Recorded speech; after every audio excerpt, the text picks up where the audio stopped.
On attend les retardataires. Je te laisse republier. Si tu peux, hein, parce qu'il y en a, ils n'ont pas l'option republier.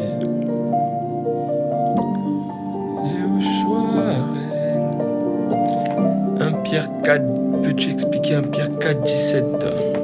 Alors.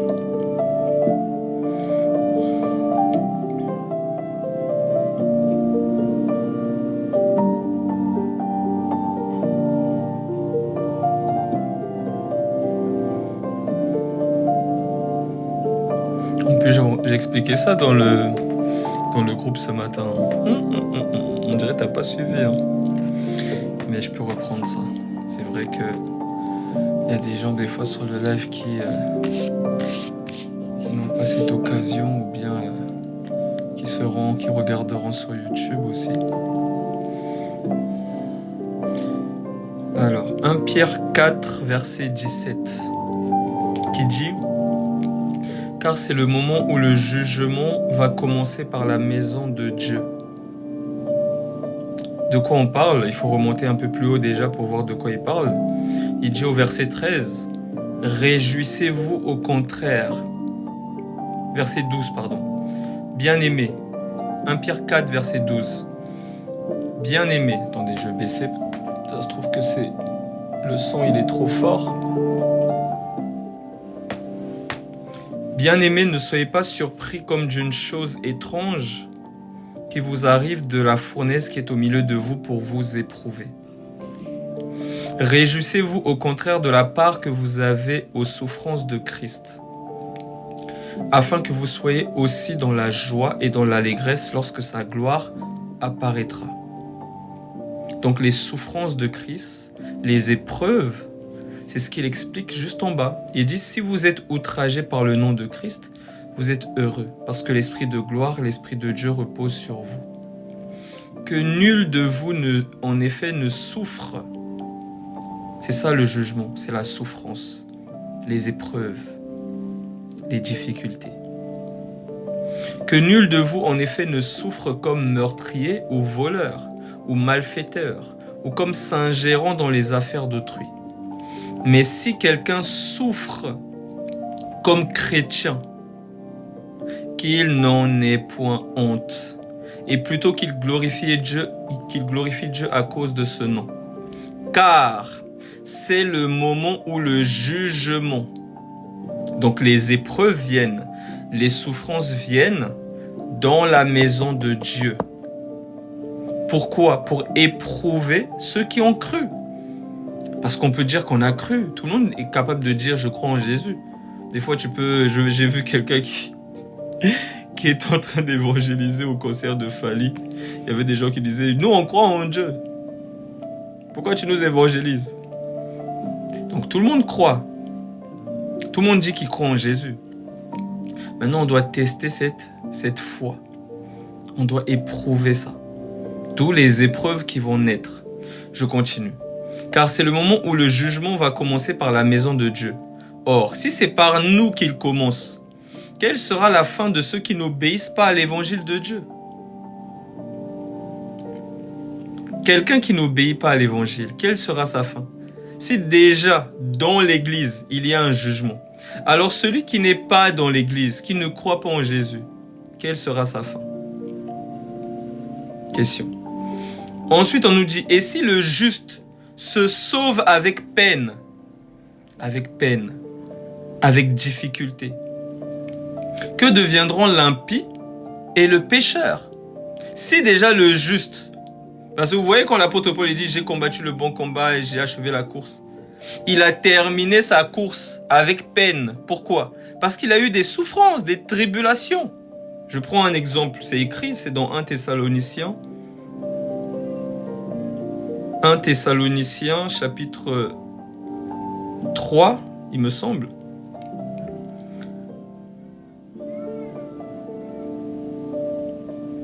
À partir du verset 1. C'est pourquoi, impatients que nous étions et nous décidons à rester seuls à Athènes, nous envoyâmes Timothée notre frère, ministre de Dieu dans l'évangile de Christ, pour vous affermir et vous exhorter au sujet de votre foi, afin que personne ne fût ébranlé au milieu des tribulations présentes. C'est le feu là qu'il parle Pierre, où il dit que personne ne soit étonné. Ne soyez pas étonnés s'il vous arrive du feu pour vous éprouver. Mais bénissez le Seigneur, réjouissez-vous parce que vous avez part aux souffrances de Christ. Donc, on nous dit afin que personne ne fût ébranlé au milieu des tribulations présentes. Car vous savez vous-même que nous sommes destinés à cela. Et lorsque nous étions auprès de vous, nous vous annoncions d'avance que nous serions exposés à des tribulations, comme cela est arrivé et comme vous le savez. Donc les premiers chrétiens, ils étaient enseignés sur le fait que lorsque tu crois en Jésus, c'est une déclaration de guerre envers le monde des ténèbres. Alors, ils vont venir pour t'éprouver, pour t'attaquer, pour tester ta foi. Comme Satan qui vient voir le Seigneur et qui dit, n'est-ce pas en vain que Job te craint? Je vais lui faire ci, je vais lui faire ça, et tu vas voir qu'il va te renier. Vous voyez, il n'y a rien de nouveau sous le soleil. Donc quand tu crois en Jésus, il y a quelqu'un qui a la haine, c'est Satan. Alors il va tout faire pour que tu perdes la foi.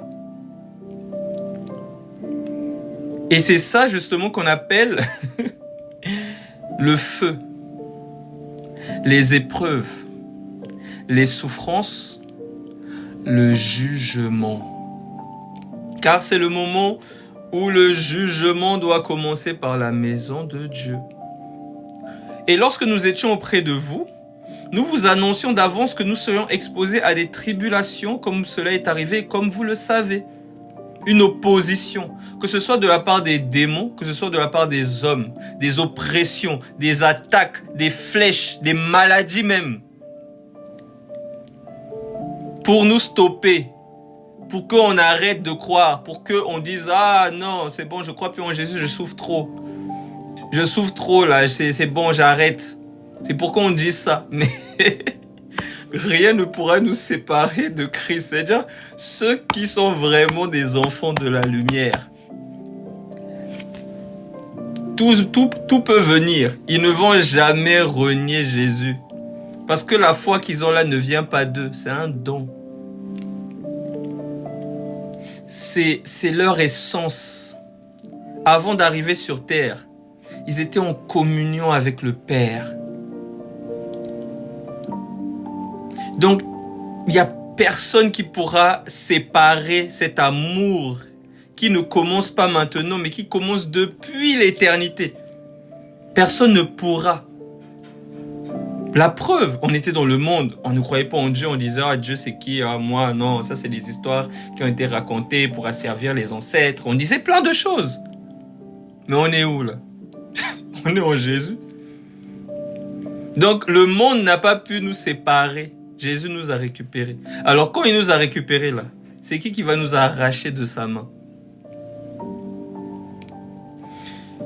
Ainsi, dans mon impatience, j'envoyais m'informer de votre foi dans la crainte que le tentateur ne vous eût tenté et que nous n'eussions travaillé en vain.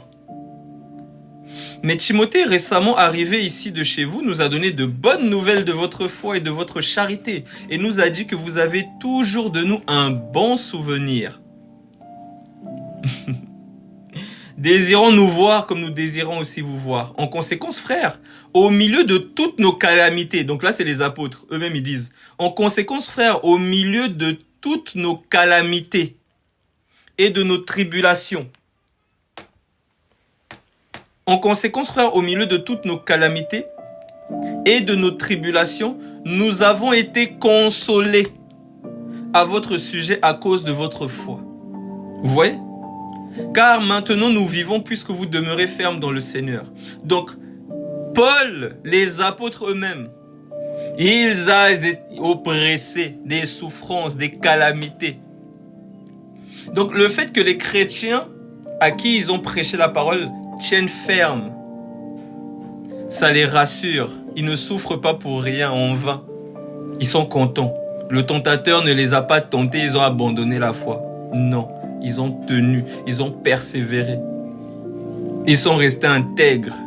Ils ont veillé, ils ont cherché Dieu, ils ont crié à lui. Leur foi n'a pas bougé. Au contraire, elle augmente même. Donc, c'est ça. Je retourne dans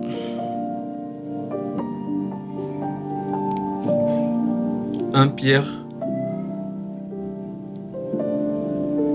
4, au verset 17. Or, c'est le moment où le jugement va commencer par la maison de Dieu. Or, si c'est par nous qu'il commence, quelle sera la fin de ceux qui n'obéissent pas à l'évangile de Dieu?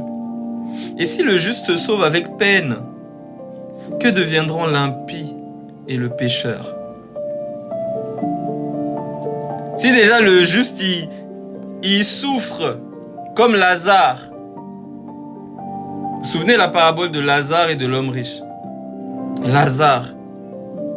On nous dit Lazare, il a eu des maux dans cette vie. Toi, tu as eu ta belle vie, tout ça. Lui, il a eu des maux, des souffrances, des tribulations. Il est ici consolé. Et toi, maintenant, tu souffres. Donc, le jugement, c'est que nous souffrons dans ce monde. Aussi, il y a des souffrances. Nous souffrons dans ce monde. Pourquoi? À cause de notre foi. Afin que nous entrons dans le repos. Mais eux, d'après eux, tout va bien. Jésus n'existe pas. On fait ce qu'on veut. Et c'est après qu'ils vont souffrir. Parce qu'ils ont rejeté la vie. Ils ont rejeté l'éternité. Et si le juste se sauve avec peine, que deviendront l'impie et le pécheur? Ainsi que ceux qui souffrent. Ah, tu vois? Donc, ainsi que ceux qui souffrent selon la volonté de Dieu. Donc, c'est tout ce qu'il dit plus haut. Les épreuves, la souffrance, le jugement. C'est le temps où le jugement doit commencer par la maison de Dieu. Ainsi que ceux qui souffrent selon la volonté de Dieu remettent leurs âmes au fidèle Créateur en faisant ce qui est bien. Tu vois? Donc, le jugement commence par la maison de Dieu pour éprouver. L'apôtre Pierre en parle encore dans 1 Pierre chapitre 1 au verset 6. Il dit, c'est là ce qui fait votre joie. Quoique maintenant, puisqu'il le faut, il le faut. Il le faut. Les mots ont un sens. C'est-à-dire que c'est indispensable. C'est là, 1 Pierre 1 verset 6, c'est là ce qui fait votre joie. Quoique maintenant, puisqu'il le faut, vous soyez attristés pour un peu de temps par diverses épreuves. Afin que l'épreuve de votre foi, plus précieuse que l'or périssable, qui cependant est éprouvé par le feu, cet or-là, d'un point de vue naturel, qui cependant est éprouvé par le feu, est pour résultat la louange, la gloire et l'honneur lorsque Jésus-Christ apparaîtra. Lui que vous aimez sans l'avoir vu, en qui vous croyez sans le voir, encore, vous réjouissons d'une joie ineffable et glorieuse. C'est-à-dire que même dans nos tribulations, on a la joie, on a la paix. C'est un don aussi, c'est Dieu qui fait naître ça. C'est-à-dire on souffre, mais il y a une joie en nous, on n'arrive pas à l'expliquer. C'est difficile à expliquer. Donc, il y a des épreuves lorsqu'on croit. Il y a des épreuves pour éprouver le fait que tu dis « je crois ». Mais tu crois? Tu crois en quoi? Tu crois en Jésus. Mais Jésus, il a dit des choses. Ben, on va te tester. Par exemple, Jésus, il a dit, si on te frappe sur la joue gauche, tends l'autre joue. On va te gifler. On va voir comment tu réagis si tu as cru. Jésus, il a dit, il faut pardonner. Alors, on va te faire un truc. On va voir si tu vas pardonner. Jésus, il a dit, priez pour ceux qui vous persécutent. On va te persécuter. On va voir comment tu réagis. On va voir si tu as vraiment cru. Tu dis j'ai cru. Tout le monde dit j'ai cru. Tout le monde croit. Même les païens, ils disent nous on croit en rien. Alors Dieu c'est le néant. ça n'a aucune valeur. Leur Dieu, c'est rien. C'est le néant. Ils ne croient en rien. C'est ça leur Dieu. Le vide. Tu vois pourquoi leur vie, elle est vide. Vide de sens. Parce qu'ils ne cherchent pas la véritable valeur. Leur vie est vide. C'est des cymbales retentissantes. Ça résonne. C'est-à-dire que pour eux, voilà, la vie, c'est ça, rouler, belle voiture, belle ceci, cela. Moi, je crois pas en Dieu. Voilà, donc pour eux, c'est ça. C'est vide. C'est vide, ça résonne. C'est creux. Je prends une autre écriture. Romains chapitre 8, qu'on connaît, qui dit, dans Romains 8, verset 16, « L'Esprit lui-même rend témoignage à notre esprit que nous sommes enfants de Dieu. Or, si nous sommes enfants, nous sommes aussi héritiers, héritiers de Dieu et co-héritiers de Christ, si toutefois nous souffrons avec lui. » Si toutefois nous souffrons avec lui, afin d'être glorifiés avec lui. Verset 18. J'estime que les souffrances du temps présent ne sauraient être comparées à la gloire à venir qui sera révélée pour nous. C'est-à-dire le temps qui passe là, par exemple, je sais pas, tu vis 80 ans, 30 ans, 50 ans, c'est rien par rapport à l'éternité, souffre un peu. C'est ça l'apôtre Paul il dit, j'estime que les souffrances j'estime que les souffrances du temps présent ne seraient rien, ne seraient comparées à la gloire à venir. Waouh, c'est rien ça. Parce que tous les chrétiens souffrent, tantôt d'une manière, tantôt d'une autre. Tantôt d'une manière, tantôt d'une autre. Et on nous dit ça aussi dans 1 Pierre. Pierre, il a beaucoup parlé des souffrances. 1 Pierre 5. Verset 8. Soyez sobres. Veillez. Votre adversaire, le diable, rôde. C'est un esprit. Il rôde. Il envoie des pensées, des flèches. D'un coup, oh, je me sens pas bien. Oh, je suis énervé. Oh. Il envoie. Les gens, ils appellent ça des ondes négatives. Une mauvaise énergie. C'est Satan. Les démons, ils travaillent. Soyez sobres. Veillez. Votre adversaire, le diable, rôde comme un lion rugissant, cherchant qui il dévorera. Résistez-lui avec une foi ferme, sachant que les mêmes souffrances sont imposées à vos frères dans le monde.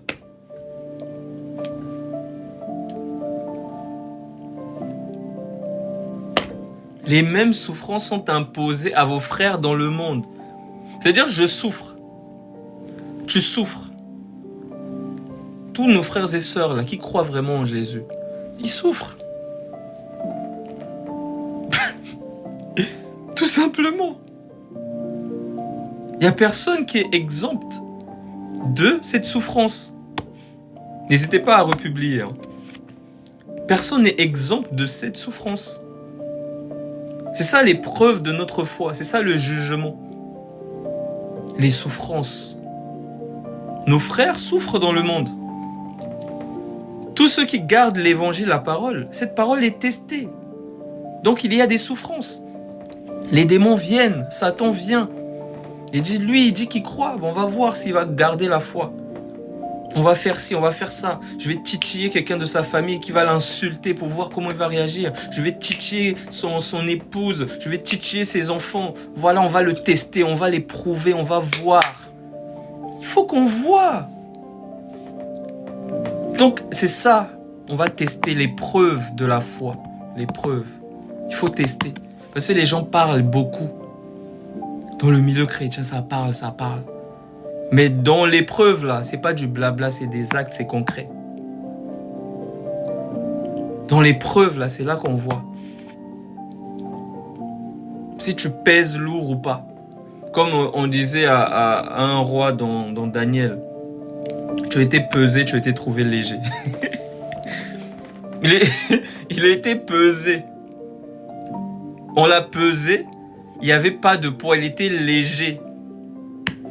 Mon frère, ma soeur, est-ce que tu es un chrétien qui est lourd sur la balance ou tu es léger, légère? Si tu es léger, légère, il n'est pas trop tard. Le Seigneur donne du poids. Celui qui donne du poids là, c'est le Seigneur Jésus-Christ. C'est lui qui ajoute du poids. Pour que tu pèses lourd.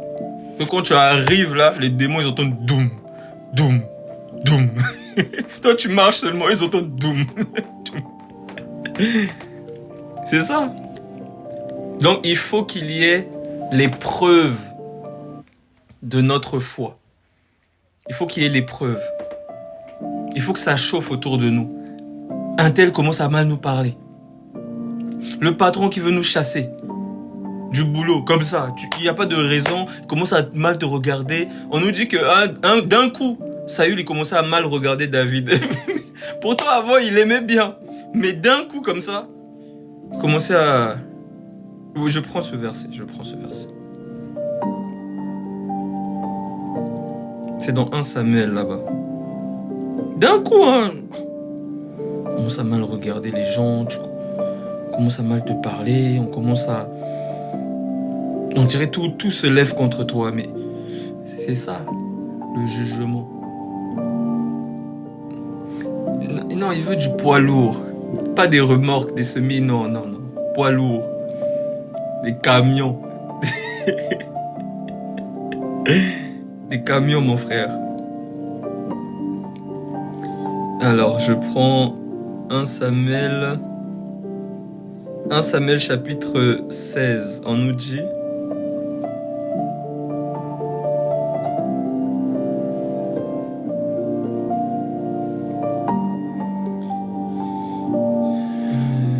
Tac.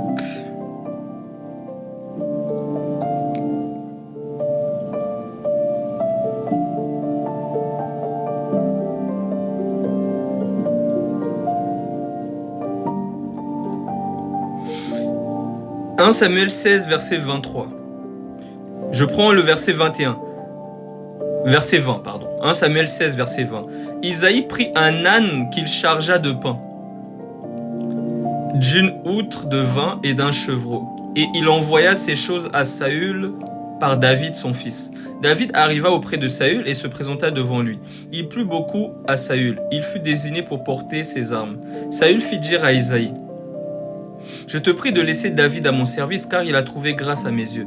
Et lorsque l'Esprit de Dieu était sur Saül, David prenait la harpe et jouait de sa main. Saül respirait alors plus à l'aise et se trouvait soulagé, et le mauvais esprit se retirait de lui. C'est-à-dire, quand on parle de l'Esprit de Dieu, là, on ne parle pas du Saint-Esprit. Shalom, ma sœur Catherine. On ne parle pas du Saint-Esprit. On parle d'un esprit que Dieu a envoyé. C'est un esprit de Dieu, parce que tous les esprits sont soumis au chef des esprits. Ça veut dire qu'il est le chef de l'armée des ténèbres et de l'armée de la lumière. Quand Satan veut faire quelque chose, il vient demander au Seigneur Jésus-Christ. Donc, quand un esprit vient, quand on nous dit par exemple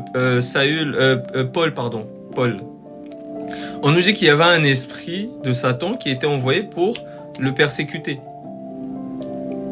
Donc c'était pas l'esprit de Dieu, mais c'est Dieu qui avait permis que cet esprit vienne. C'est pour ça qu'il dit ma puissance s'accomplit dans la faiblesse. Donc c'est lui qui a permis. Saül respirait alors plus à l'aise et se trouvait soulagé, et le mauvais esprit se retirait de lui. Je prends un autre passage. 1 Samuel, chapitre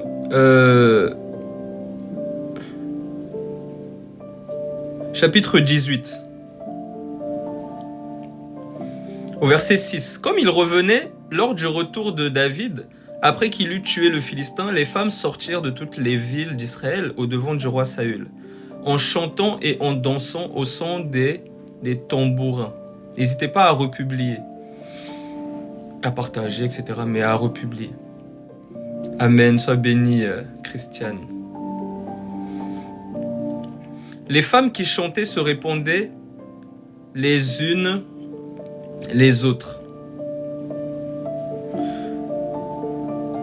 Et disaient, Saül a frappé ses 1000 et David ses 10 000. Saül fut très irrité. Et cela lui déplut. Il dit, on donne 10 000 à David et c'est à moi que l'on donne les 1000. Il ne lui manque plus que la royauté. Et Saül regarda David d'un mauvais œil. À partir de ce jour et dans la suite. Qu'est-ce que David a fait? Il servait le Seigneur. Il n'a rien fait. L'Esprit de Dieu était sur lui. Mais à cause de ça, on a commencé à mal le regarder. Et c'est comme ça nous montre aussi l'armée des ténèbres. Lorsque tu viens à Jésus, tu veux le servir, il commence à mal te regarder. C'est pour ça qu'ils disent au fils de Séva, on connaît Paul, on sait qui est Jésus, on connaît Jésus, on sait qui est Paul, mais vous êtes qui? C'est-à-dire on le connaît, on a la haine contre lui, on lui fait la guerre, on veut même qu'il arrête d'ouvrir sa bouche. Donc il travaillait pour éteindre le feu qui était en Paul. Donc ils le connaissent, ils savent qui il est dans l'esprit. Ils savent le rang qu'il a, l'autorité qu'il a. Si c'est un soldat, si c'est un amiral, si c'est un capitaine, si c'est un général, ils savent le poids. Donc, lorsque l'on croit au Seigneur, qu'on commence à marcher, à le suivre, l'épreuve va se lever pour tester ta foi. Tu dis que tu crois en Dieu, on va te tester. D'où les persécutions vont se lever. Des souffrances, des fois la voiture qui arrête de marcher d'un coup. Des inondations qui arrivent. Alors qu'avant, tout allait bien, mais d'un coup, on dirait tout se lève, plein de problèmes arrivent, il y a ça à régler, il y a ça. Tu te dis, mais qu'est-ce qui se passe? Toc, toc, toc. Tu as cru en Jésus? Oui. On va voir ça. On va t'arrêter, toi, là. Toc, toc, toc. On vient vérifier. C'est ça l'épreuve. Voilà pourquoi le Seigneur, il dit, je prends cette écriture, c'est dans Matthieu chapitre 13. Matthieu chapitre 13, je prends directement le verset...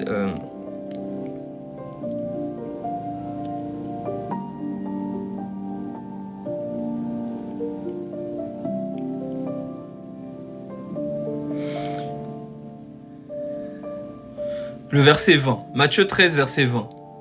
Celui qui a reçu la semence dans les endroits pierreux, c'est celui qui entend la parole et la reçoit aussitôt avec joie. Mais il n'a pas de racine en lui-même. Il manque de persistance, persévérance, constance. C'est-à-dire durer dans le temps. C'est ça, la persévérance, la constance. Il est comme ça, lui. Un jour ça va aujourd'hui. C'est bon, moi j'en ai marre de Jésus, vos histoires là. Demain, il est ce qu'on appelle ballotté à tout vent. C'est-à-dire dès qu'un vent vient, ça agit sur lui. Il accepte ballotté. C'est ça le ballottage ou le ballottement ou le ballot. Je sais pas. Donc on nous dit. Il n'a pas de racine en lui-même, il manque de persistance. Et dès que survient une tribulation ou une persécution à cause de la parole. Donc la parole, elle vient et lorsqu'elle arrive, elle emmène un vent qui vient. En fait, c'est comme du miel, vous voyez? Là où il y a du miel, il y a quoi? Il y a des abeilles, un essaim, des guêpes, tout autour. C'est-à-dire tu veux le miel. Tu veux le miel, c'est bien. De nos jours, on comprend pas ça parce que nous, on va acheter le miel au supermarché. Donc, on comprend pas. Mais quelqu'un qui veut vraiment le miel, là, pas le miel industriel, hein, le vrai miel, il veut aller à la source. Ben, il y aura des piqûres. Donc, le miel, il est bon, mais il amène un lot d'essaims d'abeilles. Vous voyez? Donc, la parole, elle est bonne. L'évangile, tu as cru en l'évangile, en Jésus. Oh, Jésus, il est doux, il est amour, c'est un trésor, hein, oh, inestimable, remarquable. Mais, autour de Jésus, il y a des haineux. Il y a des gens qui ne veulent pas que tu l'approches. Qui ne veulent pas que tu grandisses dans la connaissance de qui il est. Ils ne veulent pas. Donc, qu'est-ce qu'ils font? Ils disent, oh, tu veux quoi, toi? Vous voyez Bartimée, on nous dit, il criait. On est venu le voir, on lui dit, n'importune pas le maître. C'est ça. Donc, il y a des gens autour de Jésus qui ne veulent pas que tu t'approches de lui. Qui ne veulent pas que tu puisses goûter ce trésor, tu puisses garder ce trésor. Donc, ils vont t'attaquer. Donc, à cause de la parole, on nous dit, et dès que survient une tribulation, une persécution, à cause de la parole. Donc, la parole, elle emmène un lot de persécution, de tribulation. Tu peux pas croire en l'évangile. Il n'y a pas les persécutions et les tribulations. Ça n'existe pas. C'est comme si tu veux prendre du miel sans passer d'abord les essaims d'abeilles. Sans souffrir un peu. Parce que de nos jours, il y a des combinaisons. Mais quelqu'un qui veut comme ça, là, à ses risques et périls. Et dire, je veux le miel. Mais je suis prêt à souffrir. Parce que je veux ce miel. C'est un trésor pour moi. Je veux. Alors, je rentre ma main là et on me pique. Ah, mais je prends, je cours. Et on me poursuit. Ah, c'est-à-dire quand tu prends le miel, qu'est-ce qui se passe? C'est pas fini. On te poursuit. N'hésitez pas, pour ceux qui viennent d'arriver, n'hésitez pas à republier. Donc, dès que tu prends le miel, qu'est-ce qui se passe? On te poursuit. Les abeilles, là, ils viennent. Et toi, tu cours. Et ils viennent, hein. Ils courent aussi, hein, ils avancent. Pourquoi? Pour que tu arrêtes. Tu lâches. Tu lâches le miel, là. Tu lâches ça. Dès que tu lâches, ils te laissent. C'est pas toi qui les intéresse. Dès que tu lâches, c'est bon. Eux, c'est le trésor, là. Tant que tu lâches ça, c'est bon. Mais si tu gardes ça, tu es dans le collimateur. On prend les choses naturelles, hein, on essaie de... Hein, normalement, ça rentre. Donc, on nous dit, et dès que survient une tribulation ou une persécution à cause de la parole, il y trouve une occasion de chute. Donc, il y a tribulation, persécution à cause de la parole.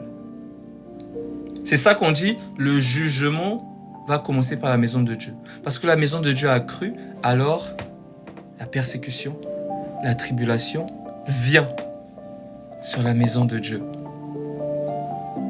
Je prends encore une autre écriture.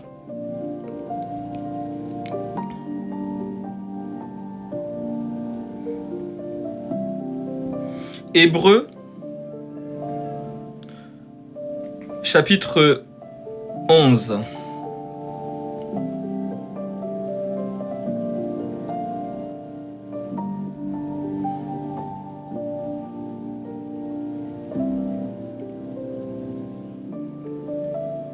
Écoutez. À partir du verset 23. Hébreux 11, verset 23. C'est par la foi que Moïse, à sa naissance, fut caché pendant 3 mois par ses parents, parce qu'ils virent que l'enfant était beau et qu'ils ne craignirent pas l'ordre du roi. C'est par la foi que Moïse, écoutez bien, c'est par la foi que Moïse, devenu grand, plus tu grandis dans le Seigneur, plus il y a quelque chose que tu comprends. Et c'est ce que Moïse va comprendre. C'est par la foi que Moïse, devenu grand, refusa d'être appelé fils de la fille de Pharaon. Vous voyez? Il a été élevé par Pharaon, le monde, par la fille de Pharaon. Il a été élevé par elle. Mais il ne vient pas de là, c'est pas sa nature. Ses parents sont hébreux. Vous voyez? Donc nous aussi, on est là, on a été élevé par le monde. Mais on ne vient pas du monde. Notre Père, c'est Jésus. Avant que tu ne sois formé dans le ventre de ta mère, je te connaissais, je t'avais déjà... C'est-à-dire, on est là, on a grandi dans le monde, on a été bercé par le monde, voilà, on connaît les Fally Ipupa, tout ça là, on connaît. On connaît le monde avec ses attraits, voilà, on connaît. Mais maintenant, lorsqu'on devient grand, on dit non, moi je suis pas du monde. Moi je suis pas du monde, moi. On refuse maintenant les choses qu'on aimait dans le monde. Quand on devient grand, je précise. Parce que il y a ceux qui sont encore bébés, je dirais enfants, qui viennent d'arriver et qui ne comprennent pas. C'est-à-dire ils sont toujours en train de flirter avec le monde, ils aiment le monde encore. Mais ils sont chrétiens, hein, mais on dirait qu'ils aiment encore le monde. Ils doivent recevoir une nourriture. C'est la parole qui est esprit et vie. Ils doivent recevoir cette nourriture. Et quand ils reçoivent cette nourriture, ils continuent à grandir et grandissent. Ils me disent, mais non, mais c'est pas ma nature de faire ça. Je prends une parabole. Un jour, papa et maman aigle, ils avaient planté leur nid sur les montagnes. Parce que les aigles, voilà, c'est sur les montagnes, c'est dans les hauteurs. Ils ont planté leur nid, tout ça, et elle a mis son œuf là, Et à un moment, ils sont partis chercher un peu à manger. Quand l'œuf a commencé à éclore, ça a commencé à craqueler un peu. Ils ont commencé à chercher. Ils se sont dit, on doit aller chercher à manger parce que notre enfant là, il va avoir faim. Et donc, quand ils vont, il y a eu un vent qui est venu. L'œuf est tombé et s'est retrouvé dans la basse-cour, dans le poulailler. Et ça a commencé à éclore. Et il se retrouve là avec les poussins. Il se dit, oh, ma famille. Le coq et la poule. Papa, maman. Avec les poussins, ils sont là. Et lui aussi, il va avec les poussins. Il fait les mêmes choses que les poussins. Et ils sont là. Papa, maman. Et il voit ses frères et sœurs. Il pense que c'est ses frères et sœurs, les poussins. Là. Ils disent, oh, mes frères et sœurs. Oh. Mais des fois, il regarde un peu le ciel comme ça. Parce que il y a quelque chose, mais il n'arrive pas à expliquer. En fait, il sent que... On dirait, je sais pas. Quand il regarde le ciel, il ressent quelque chose. Mais il n'arrive pas à expliquer. Il n'arrive pas à expliquer. Ouais, il continue à vivre sa vie. Il se dit, bon, ça doit être moi, je dois être fou. Il continue. Il vit sa vie. Mais des fois, il est pensif, il regarde le ciel. Mais il regarde les poussins, eux, ils calculent pas le ciel. Mais lui, il regarde le ciel. Mais eux, ils ont toujours la tête là. Et en plus, ils mangent la même nourriture qu'eux. Hein. Ils mangent la même nourriture qu'eux. Lui, normalement, c'est la viande avec le sang. Il se retrouve à manger Ouais, vous voyez les graines qu'on lance. Lui aussi, il mange. Il pense que c'est un poussin, mais c'est pas un poussin. Il y a eu une erreur. Il est tombé dans le poulailler. En fait, c'est un aigle. Et un jour, il voit maman aigle, papa aigle passer. Parce qu'il regarde souvent le ciel, il voit. Et ils vont appeler, ils vont faire un cri. Quand ils vont crier, il va commencer à déployer ses ailes. Il va commencer à déployer. Mais quand il déploie là, parce qu'il a déjà essayé. Les poussins, eux, quand ils font tac tac, ils volent un peu, tac tac tac tac. Ils volent un peu, après ils tombent. Ils volent un peu, après ils tombent. Mais lui, il voit qu'il a des ailes plus grandes. Il commence à déployer, il déploie. Il commence à s'élever. Quand il s'élève, les poussins ils disent, mais tu fais quoi? Non, reste avec nous. Toi, tu es un poussin. Tu fais quoi? Tu dois pas monter trop haut. reste là, reste avec nous. Voilà, reste là dans la bassesse avec nous, reste avec nous. Il dit, mais non, mais il y a quelque chose qui, j'ai entendu une voix là, il y a quelque chose qui me pousse à monter. Ils disent, non, non, ils commencent à essayer de l'attraper le pied. Reste là, reste. Mais attends, mais vous voulez quoi? Hey, il est obligé même de mettre des coups de pied pour qu'on le lâche. Et il prend son envol. Et il retrouve ses parents.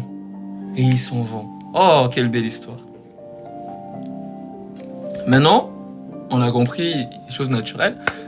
C'est toi. Mon frère, ma soeur, c'est toi. Donc tu penses que tu es du monde, tu marches comme monsieur, madame, tout le monde, mais en réalité, tu es quelqu'un d'autre.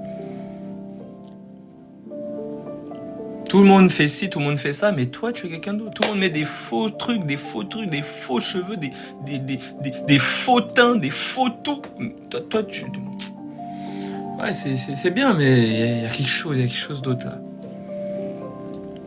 Tout le monde parle d'une certaine manière, des gros mots, des insultes, tout, mais toi, tu... Non, il y a autre chose, C'est toi, mon frère, c'est toi, ma soeur. Tu dois monter. Et plus tu montes, c'est quoi? Plus tu connais ton identité. Parce que quand tu le connais pas encore bien, bah, tu te comportes un peu comme un enfant. Et quand tu te comportes comme un enfant, qu'est-ce qu'il est écrit sur les enfants? 1 Corinthiens 3, verset 1. Pour moi, frère, ce n'est pas comme à des hommes spirituels que j'ai pu vous parler, mais comme à des hommes charnels, comme à des enfants en Christ. Je vous ai donné du lait, non de la nourriture solide, car vous ne pouviez pas la supporter. Et vous ne le pouvez pas même à présent parce que vous êtes encore charnel. En effet, puisqu'il y a parmi vous de la jalousie. Oh, toi, oh, lui, oh. De la jalousie, des disputes. Oh, qu'est-ce qu'il y a? T'as un problème? Oh, non, c'est moi. Non, c'est moi. Vu qu'il y a encore ça. De la dispute, des querelles, de la jalousie, n'êtes-vous pas charnel? Et ne marchez-vous pas selon l'homme? En réalité, ils sont spirituels. Mais ils marchent comme des personnes charnelles. Parce qu'ils ne sont pas encore conscients de qui ils sont vraiment. D'où ils doivent monter. Ils doivent grandir. Et plus ils grandissent, plus maintenant ils crucifient la chair. C'est-à-dire, ils décident, c'est une décision de cœur, hein. Décision de cœur. Non, je ne peux plus vivre comme ça. Je ne peux plus me laisser aller comme ça dans ce genre de comportement. Non. Il faut que ça cesse. C'est une décision de cœur. Vous avez obéi de cœur à cet évangile. Attendez, je prends ça. Romains, chapitre 6.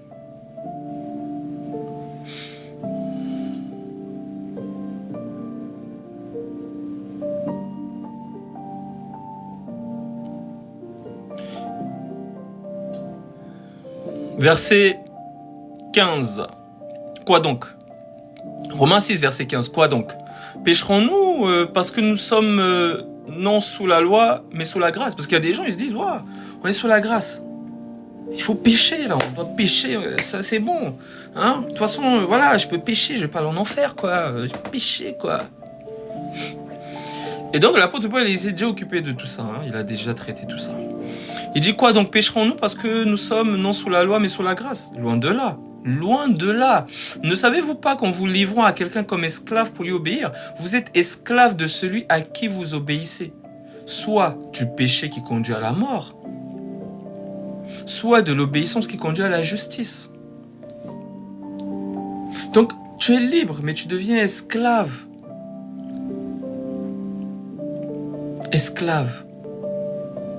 J'en parlais même avec une sœur ce matin. Je disais que lorsque on ne pardonne pas, en fait, on se fait du mal à nous-mêmes. C'est nous-mêmes. On est esclaves. C'est pour notre bien que Dieu nous dit de pardonner.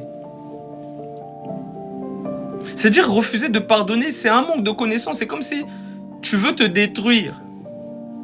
Refuser de faire la paix avec ton partenaire, ta femme, ton époux, tu te fais du mal à toi-même.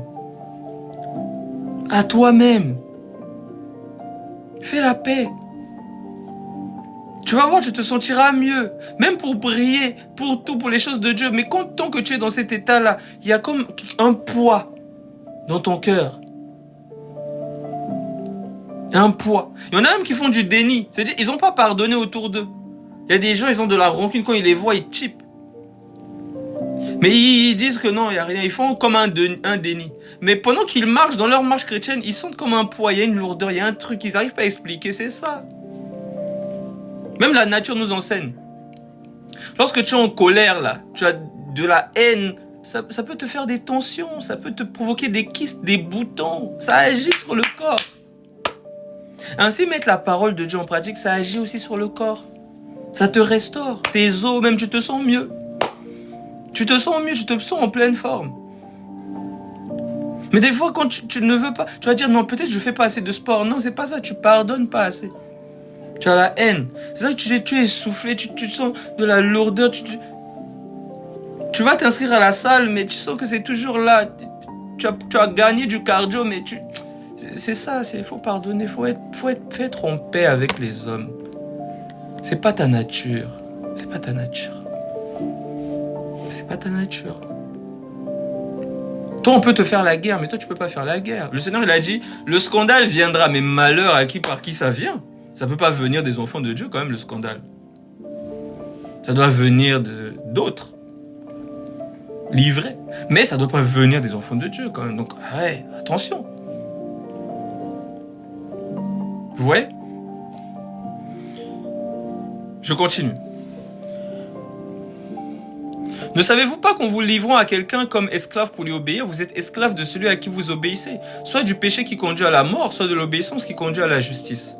Mais grâce soit rendue à Dieu de ce que, après avoir été esclave du péché, vous avez obéi de cœur à la règle de doctrine dans laquelle vous avez été instruit. Vous avez obéi de cœur. Donc dans ton cœur, tu décides d'arrêter telle chose, de te mettre en garde, de veiller. Quand tu commences à voir des choses, à écarter des choses qui peuvent être des occasions de chute, à veiller,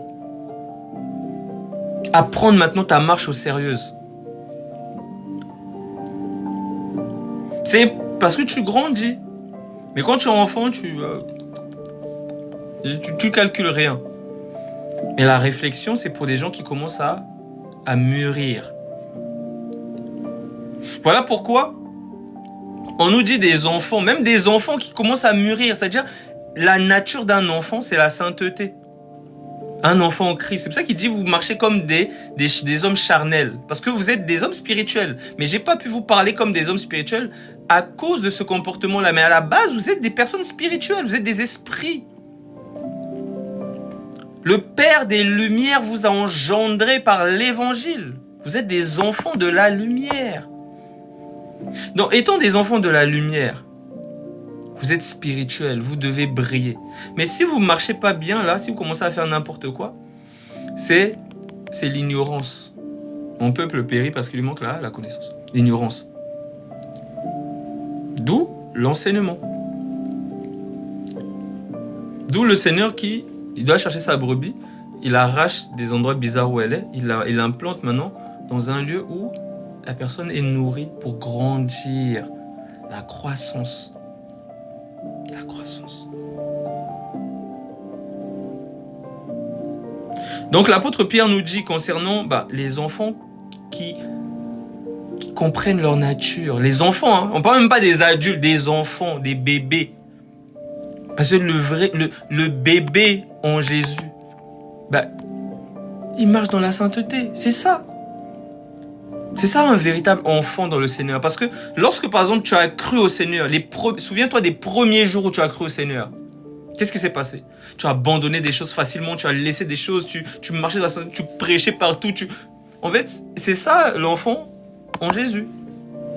C'est pas quelqu'un qui est charnel. Hein. Ne pensez pas qu'on dit bébé spirituel, c'est quelqu'un qui vit n'importe comment. Non, un bébé spirituel. Il doit juste grandir dans la connaissance de qui est Jésus. Mais sinon, les choses basiques, là, il doit rejeter ça. D'où on nous dit dans 1 Pierre 2. Je lis. 1 Pierre 2, verset 1. Rejetons donc toute malice et toute ruse, la dissimulation, l'envie et toute médisance. Désirez, comme des enfants nouveau-nés, le lait spirituel, et pur, afin que par lui vous croissiez pour le salut, si vous avez goûté que le Seigneur est bon. J'espère que vous avez goûté. Hein. Si vous avez goûté, vous allez poursuivre la sainteté. Parce qu'il y a des choses qui vous éloignent de la sainteté, d'une communion avec le Seigneur. Plus vous allez grandir, plus vous allez rejeter ça en disant non, toi tu m'empêches d'avancer, tu m'empêches de bien communier avec mon Dieu, je te coupe. Il y a des gens qui sont devenus infirmes pour entrer dans le royaume des cieux. On ne parle pas de tes bras, on parle de quelque chose qui est une occasion de chute. Tu coupes. Mauvaise compagnie, tu coupes, tu te sépares. Tout ce qui est une occasion de chute, qui t'empêche de grandir dans ta marche, même toi-même, des mauvaises habitudes que tu as là, tu coupes. Tu tues ça. Tu te mets en garde. Si tu as un problème, tu convoites trop, ben, tu évites d'aller dans des endroits où il y a des personnes qui s'habillent comme s'ils étaient à la plage. Pourtant, ils ne sont même pas à la plage. Mais ils s'habillent comme si c'était à la plage. Donc tu te tiens en garde contre ton iniquité. Il y a même un verset qui dit ça, hein, je me tiens en garde contre mon... Attendez, je prends ce verset.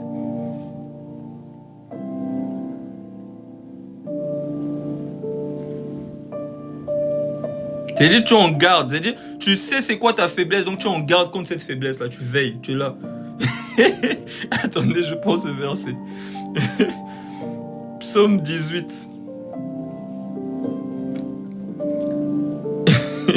C'est-à-dire tu te dis, bon, Satan, tu vas passer par là, alors tu es là, tu veilles comme ça. C'est-à-dire si tu as un problème avec la cigarette, tu as un problème avec l'alcool, tu vas pas passer au rayon alcool. Tu vas veiller, c'est-à-dire dès que tu arrives au centre commercial, bon, tu veilles, tu sais, bon, quand tu passes devant un tabac, tu veilles, tu te tiens en garde. Psaume 18, je prends ça. Psaume 18.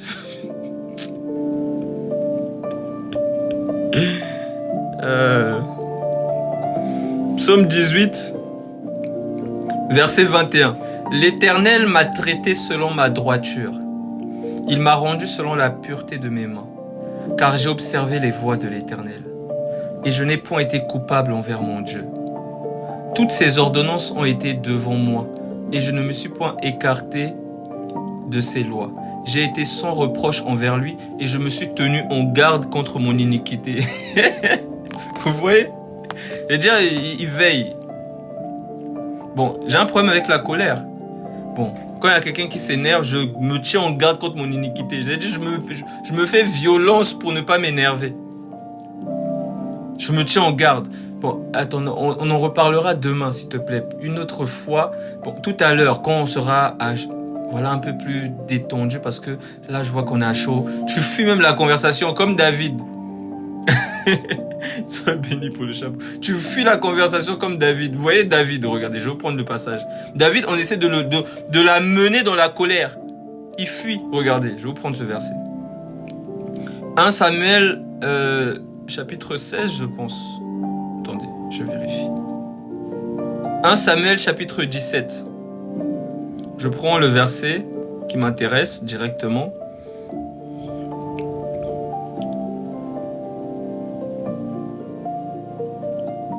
Vous vous souvenez, hein, David et Goliath, tout ça. Et David vient, et quand il arrive, il y a ses frères qui sont dans l'armée avec Saül. Et quand il le voit, il commence à dire, tu fais quoi ici? Il commence à vouloir l'embrouiller. On nous dit au verset 26, David dit aux hommes qui se trouvaient près de lui, que fera-t-on à celui qui tuera ce Philistin, qui ôtera l'opprobre de dessus Israël? Qui est donc ce Philistin, cet incirconcis qui va insulter l'armée du Dieu vivant? Le peuple répétant les mêmes choses lui dit, c'est ainsi que l'on fera à celui qui le tuera. Donc les récompenses qu'il aura, tout ça là. Et ensuite, au verset 28, on nous dit, Eliab, son frère aîné, qui l'avait entendu parler à ces hommes, fut enflammé de colère contre David. En réalité, c'est Satan qui voulait passer par Eliab, de la même manière que la femme de Job, qui va dire à Job, ah, maudit Dieu et meurt. En fait, c'est pas elle, discerner, c'est Satan qui passait par la femme de Job pour dire ces choses-là. Toujours la tentation. Donc tu peux être tenté par les membres de ta famille. Tout ne dépend pas de comment tu vas être tenté, mais de comment tu vas réagir. Tout le reste là, c'est pas important, c'est toi qu'on regarde. On nous dit, Eliab, son frère, l'avait entendu parler à ses hommes et fut enflammé de colère contre David. Et il dit, pourquoi es-tu descendu? Et à qui as-tu laissé ce peu de brebis dans le désert? Déjà, qui a dit qu'ils étaient peu? Qui a dit qu'ils étaient peu? C'est les brebis de Dieu. Ils ont tous de la valeur, même s'ils sont 3 là. Ils sont précieux. Comment ça peut de... Ah, bref. Pourquoi es-tu descendu et à qui as-tu laissé ce peu de brebis dans le désert? Je connais ton orgueil et la malice de ton cœur. C'est pour voir la bataille que tu es descendu. Donc lui, il veut que David puisse dire, comment ça? Tu crois que moi je suis orgueilleux? Non, regardez David. David répondit, qu'ai-je donc fait? Ne puis-je pas parler ainsi? Et il se détourna de lui pour s'adresser à un autre. Et il fit les mêmes questions et il continue, il calcule même pas. Il calcule même pas. Et c'est comme ça. C'est-à-dire, même dans ta famille, des gens peuvent venir pour te titiller. C'est pas eux. Ne calcule pas. Dis, oh, mais j'ai juste dit ça comme ça, donc je peux pas parler comme ça. Bon, c'est pas grave, bon, passons. Comme David, esquive. Monumental.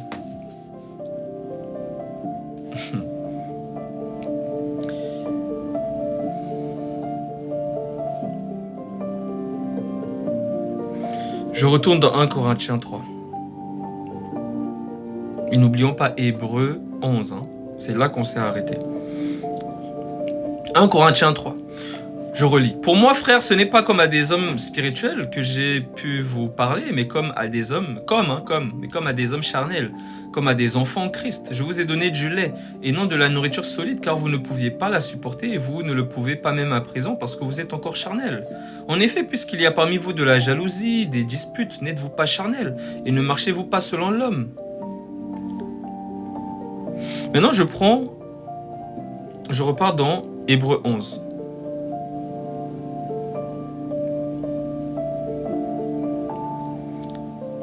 Hébreux chapitre 11. La croissance. Hébreux chapitre 11. On nous dit quoi?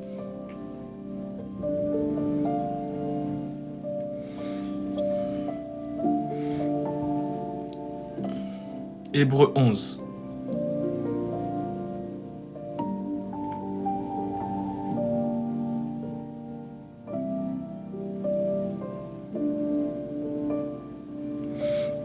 Verset 24. C'est par la foi que Moïse, devenu grand, la croissance, devenu grand, refusa d'être appelé fils de la fille de Pharaon. La fille de Pharaon, le monde qu'il a éduqué. Pharaon, le diable, sa fille, le monde qu'il dirige, qui a éduqué Moïse. Vous voyez? Donc, quand il grandit, ce n'est pas ma nature. Tout ce que le monde m'a inculqué en moi, des manières de réfléchir, des manières de faire, des manières de tout ce qu'il a inculqué là. Je refuse ça, j'arrache ça, je déracine ça, je rejette ça. Je rejette l'enseignement de la fille de Pharaon. C'est par la foi que Moïse, devenu grand, refusa d'être appelé fils de la fille de Pharaon. Le renoncement aux œuvres mortes. Ce qui ne sert à rien. Et aimons mieux être maltraités avec le peuple de Dieu que d'avoir pour un temps la jouissance du péché. C'est un temps. Le péché, c'est une jouissance éphémère. Mais restez fidèles, restez fermes. C'est une jouissance éternelle qui nous attend.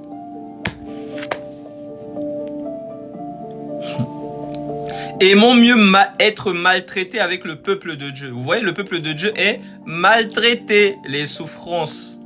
C'est le moment où le jugement doit commencer par le peuple de Dieu. Résistez au diable avec une foi ferme, sachant que les mêmes souffrances sont imposées à vos frères dans le monde. 1 Pierre 5, verset 7, en descendant. 8, en descendant. Vous voyez? Le peuple de Dieu est maltraité. Le peuple de Dieu est maltraité. Et comme il est maltraité, pourquoi il est maltraité? Mais parce qu'il a cru en Jésus.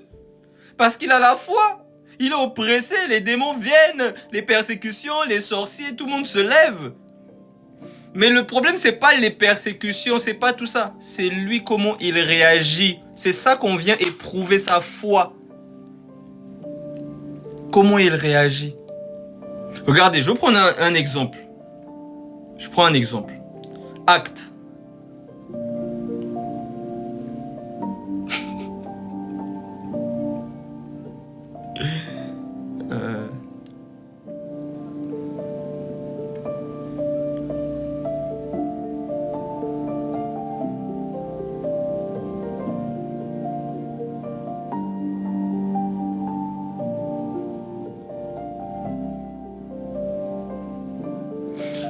Acte chapitre 28. On nous dit au verset 1. Après nous être sauvés, nous reconnûmes que l'île s'appelait Malte. C'est en Grèce. Les barbares nous témoignèrent une bienveillance peu commune. Vous vous souvenez, les barbares, ils ont leur religion, les vikings, tout ça là. Ils croient pas en Jésus. Les barbares nous témoignèrent une bienveillance peu commune. Ils nous recueillirent tous auprès d'un grand feu qu'ils avaient allumé parce que la pluie tombait et qu'il faisait grand froid. Écoutez bien, regardez cette écriture-là, ne la comprenez pas d'une manière humaine, comprenez autrement. Autrement. Regardez Paul comme étant un enfant de Dieu. Le feu là, les épreuves. Le serpent qui vient là, les épreuves, les démons qui attaquent. Et les gens autour qui attendent là, qui sont spectateurs, les démons, les anges qui regardent. Donc il y en a qui regardent, qui attendent que tu abandonnes. Et d'autres qui regardent, qui attendent que tu persévères. Vas-y, continue. Ils encouragent, ouais. Et toi tu es dans le terrain, eux ils sont spectateurs. C'est toi, allez, on t'encourage. Vas-y. Prie. Vas-y, jeûne. Vas-y, médite, chante des louanges. Vas-y. Donc,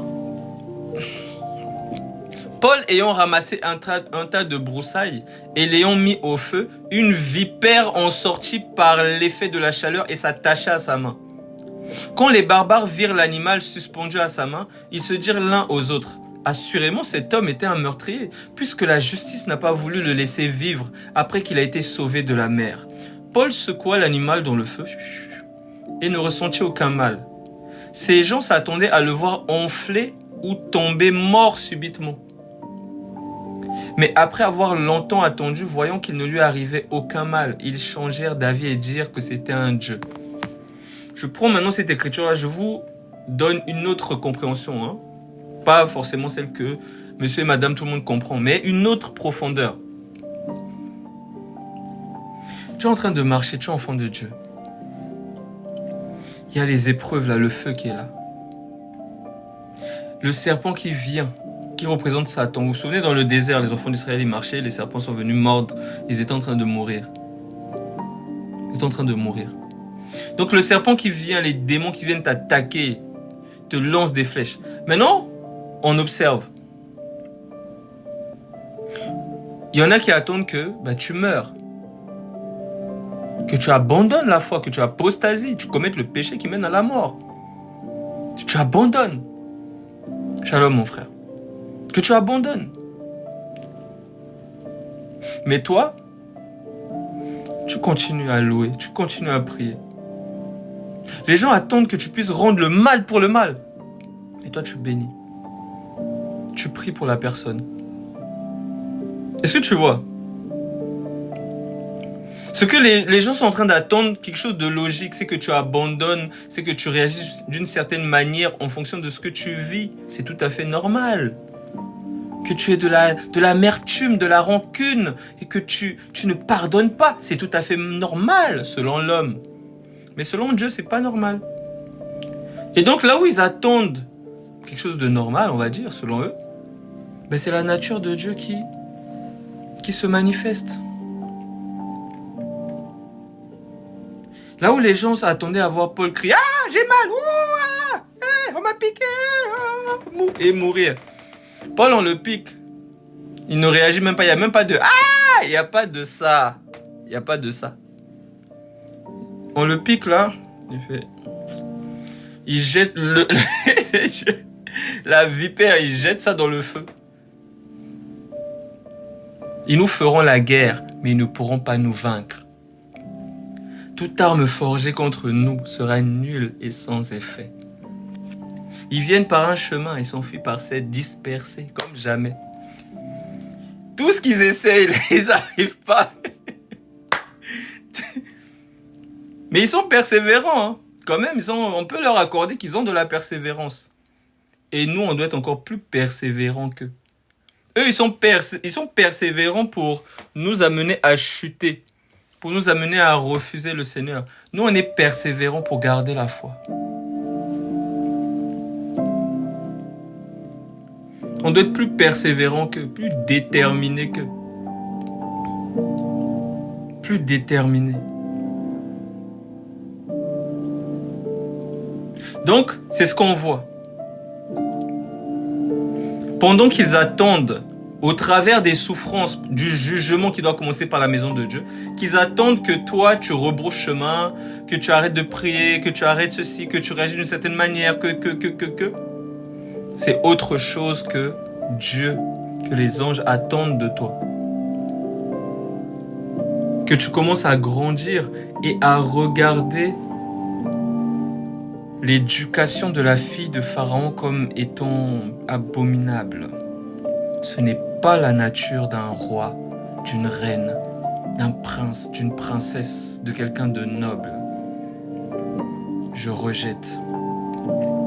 C'est de la souillure. Je rejette. C'est par la foi. Hein. On dit c'est par la foi que Moïse refusa. Donc c'est par la foi. Le fait de croire, de commencer, de grandir dans la foi, dans la connaissance de qui est Dieu, c'est grandir dans la connaissance de qui tu es. Alors, mais je peux pas vivre comme ça. C'est pas moi. Mais je suis pas quelqu'un qui doit être constamment courbé, dépressif. Oh, y a rien qui va dans ma vie même. Mais non. Je dois être debout comme un arbre. Je dois être dans la paix. C'est pas ma nature, ça. Ça, c'est des démons, ça. Grandir dans son identité. Son identité. Voilà ce que le feu vient produire. C'est-à-dire, l'épreuve ne vient pas pour tuer les vrais enfants de Dieu. L'épreuve vient pour révéler davantage leur identité, qu'ils grandissent. Vous savez, à l'époque, quand je regardais Dragon Ball Z, les Super Saiyans, là, lorsque ils sont à deux doigts de mourir, c'est là, on dirait, ils ont une autre force qui jaillit d'un coup. Les cheveux deviennent encore plus jaunes, ça pousse encore. Alors qu'à deux, il était en train de se faire tabasser, on pensait qu'il était mort. Pendant qu'on attendait sa mort, lui... Super Saiyan. Super Saiyan 1, Super Saiyan 2, Super Saiyan 3. Donc, là où on attendait la mort, la chute de la personne, c'est là où, retournement de situation, c'est lui maintenant qui commence à cogner. Donc, c'est ça que l'épreuve, c'est pour ça que l'épreuve est importante, parce qu'elle vient produire, elle vient révéler ta véritable identité. Elle vient pour révéler. Elle ne vient pas pour te tuer. Elle vient pour te réveiller. Réveille-toi, toi qui dors. L'épreuve, c'est comme une main qui vient te secouer. Oh! Tu fais quoi là? Réveille-toi. Je dis, mais oui, mais ouais, c'est... Pourquoi je dors, moi? C'est pas l'heure de dormir, il est midi.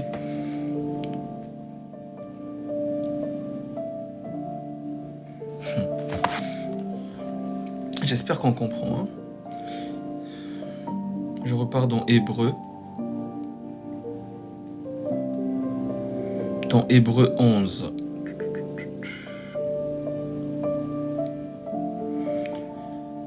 Règne, l'Esprit de Jésus règne. Donc c'est par la foi que Moïse, devenu grand, Hébreux 11, verset 24, c'est par la foi que Moïse, devenu grand, refusa d'être appelé fils de la fille de Pharaon. Aimons mieux être maltraités avec le peuple de Dieu que d'avoir pour un temps la jouissance du péché. Regardons l'opprobre de Christ comme une richesse plus grande que les trésors de l'Égypte. Car il avait les yeux fixés sur la rémunération.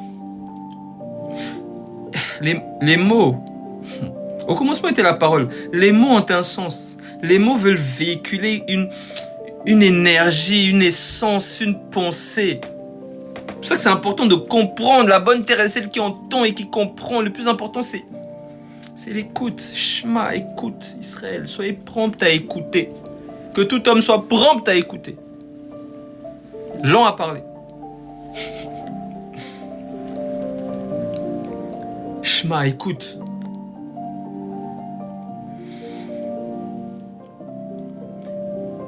Regardons l'opprobre de Christ. C'est quoi l'opprobre? L'opprobre, c'est la honte. C'est la honte. Les souffrances de Christ. Attendez, on va déjà regarder dans le grec, là-bas. Ensuite, on va aller regarder même chez notre ami Larousse, tout ça là. Opprobre. Opprobre vient du grec onédismos, qui veut dire un reproche, un opprobre, ce que Christ a souffert de ses ennemis pour la cause de Dieu. Maintenant, regardez aussi ce que nous dit le dictionnaire, par exemple. Opprobre. Opprobre. Définition. Opprobre, honte, déshonneur, cause de honte, de déshonneur, état d'échéance, d'avilissement. C'est-à-dire quand on est en train de gifler le Seigneur, là, c'est la honte. C'est vrai, c'est des épreuves, c'est des souffrances, et c'est aussi la honte. La honte. C'est-à-dire, mais réponds-le! Pourquoi tu réagis comme ça? Hein? Frappe-le! T'es un homme ou quoi? Hein? Non mais... Non. Le monde regarde ça comme l'opprobre. Nous, on voit une gloire à venir parce que nos yeux sont fixés sur la rémunération. Il est notre rémunérateur. C'est lui, la rémunération. Il vient avec des cadeaux par milliers. Le Père Noël, c'est un comédien, c'est un copieur. On a un Père dans les cieux qui vient. Il arrive avec des cadeaux pour chacun, selon son œuvre. Même les voyous, il va leur donner un cadeau éternel, la fureur. Il vient rémunérer chacun, selon ses œuvres. Il vient, il arrive.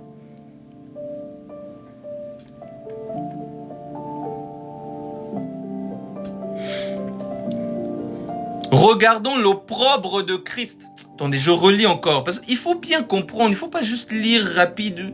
Les gens, quand on leur dit de méditer, oh voilà, au commencement était la parole était tournée vers Dieu, la parole était Dieu. J'ai fini de méditer, hein, c'était trop bien la parole. Je médite jour et nuit. Non! Méditer, il faut contempler. C'est une image de contempler. Vous voyez, on nous dit, ne vous bornez pas à écouter la parole, mais à la mettre en pratique. Car celui qui n'écoute la parole et ne la met pas en pratique est semblable à un homme qui regarde son visage dans un miroir.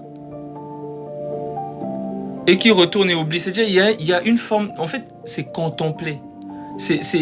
Le terme, c'est contempler. C'est la contemplation. Voilà, tu es là, tu regardes, tu analyses, tu examines. Au commencement était la parole était tournée vers Dieu.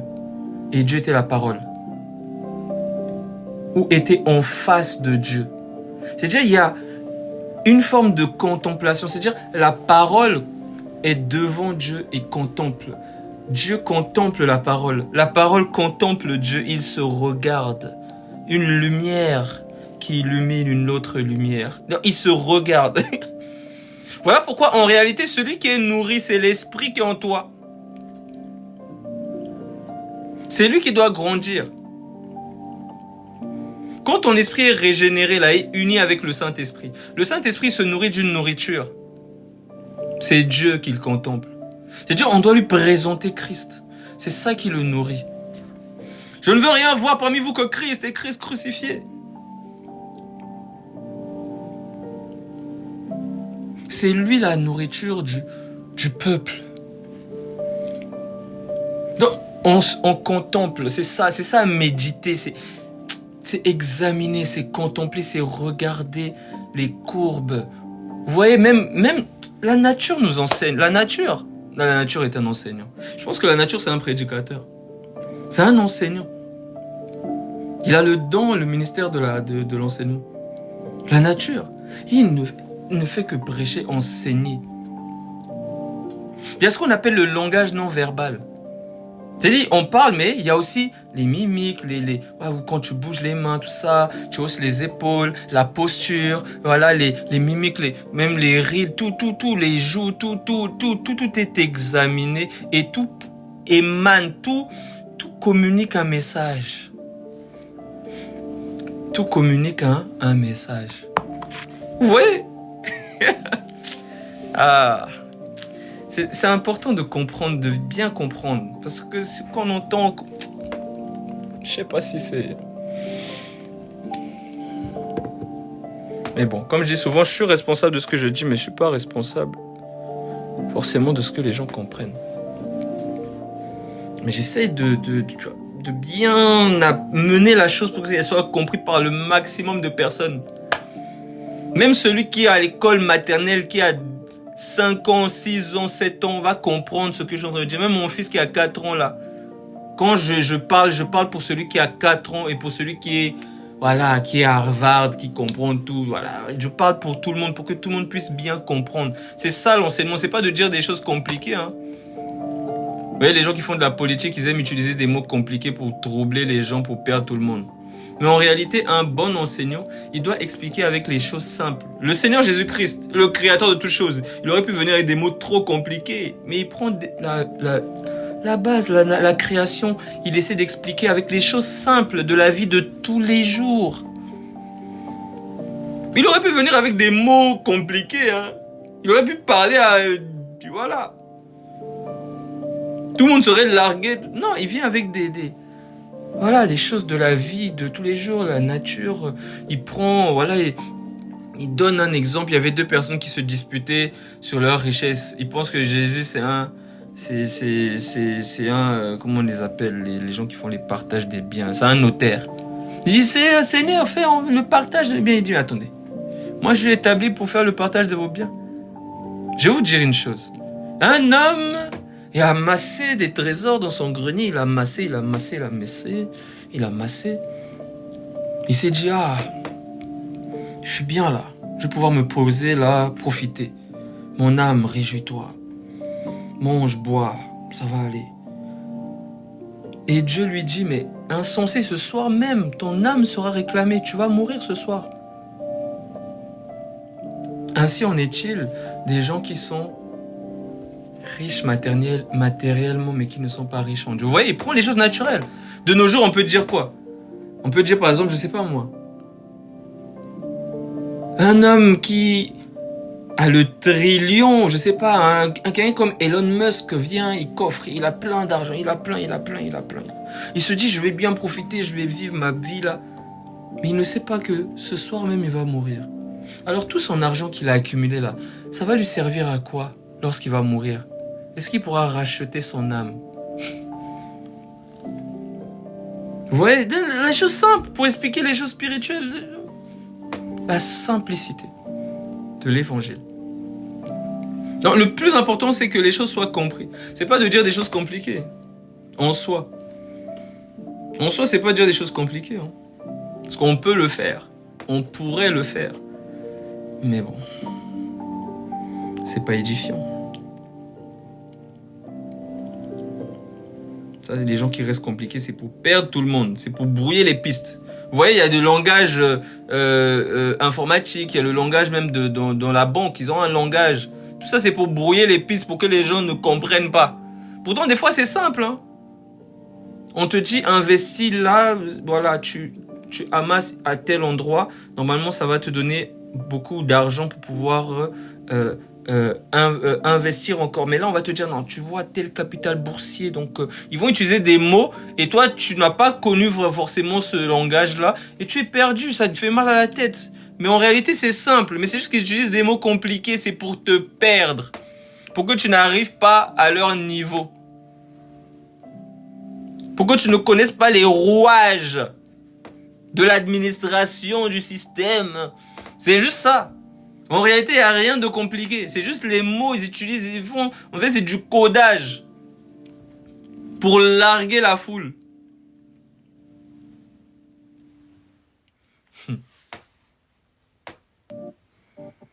Donc...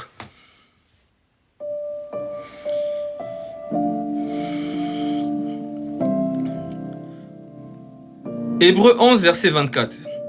Je répète, c'est par la foi que Moïse, devenu grand, refusa d'être appelé fils de la fille de Pharaon, aimant mieux être maltraité avec le peuple de Dieu que d'avoir pour un temps la jouissance du péché.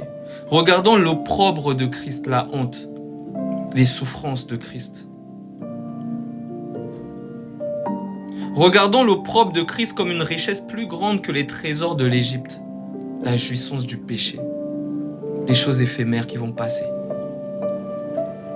Il voit les souffrances en Christ comme ayant beaucoup plus de valeur. On dirait de la folie. Comment tu peux regarder quelqu'un, on est en train de t'insulter, on est en train de mal te parler, mais toi tu vois ça comme de la valeur. Oh. Regardons l'opprobre de Christ comme une richesse plus grande que les trésors de l'Égypte. Sans être effrayé de la colère du roi. Comme une richesse, je répète, regardons l'opprobre de Christ comme une richesse plus grande que les trésors d'Égypte, car il avait les yeux fixés sur la rémunération. Vous voyez? Donc par la foi, on considère que les épreuves, c'est comme des bénédictions qui viennent en fait pour ajouter à notre rémunération céleste. Plus on souffre et plus notre rémunération sera grande. Mais même plus tard, ils le disent, hein, d'une certaine manière. On nous dit par exemple au verset 35, verset 32. Et que dirais-je encore, car le temps me manquait pour parler de Gédéon, de Barak, de Samson, de Jephthé, de David, de Samuel et des prophètes, qui par la foi vainquirent des royaumes, exercèrent la justice, obtinrent des promesses, fermèrent la gueule des lions, éteignirent la puissance du feu, échappèrent aux tranchants de l'épée, guérirent de leurs maladies, furent vaillants à la guerre, mirent en fuite des armées étrangères. C'est par la foi qu'on fait tout ça. Même pour guérir de ta maladie, c'est par la foi. Par la foi. Tout se fait par la foi. Tu accèdes à des dons spirituels par la foi. Tu grandis par la foi. Tu persévères par la foi. Tout est par la foi. Par la foi. Des femmes recouvrèrent leur mort par la résurrection. D'autres furent livrées au tourment et n'acceptèrent point de délivrance, afin d'obtenir une meilleure résurrection. Plus de souffrance, meilleure résurrection, une plus grande résurrection, parce que on va tous ressusciter chacun en son rang, avec sa gloire, avec sa couronne, avec son autorité dans la vie future, dans tout ce qu'on aura à faire.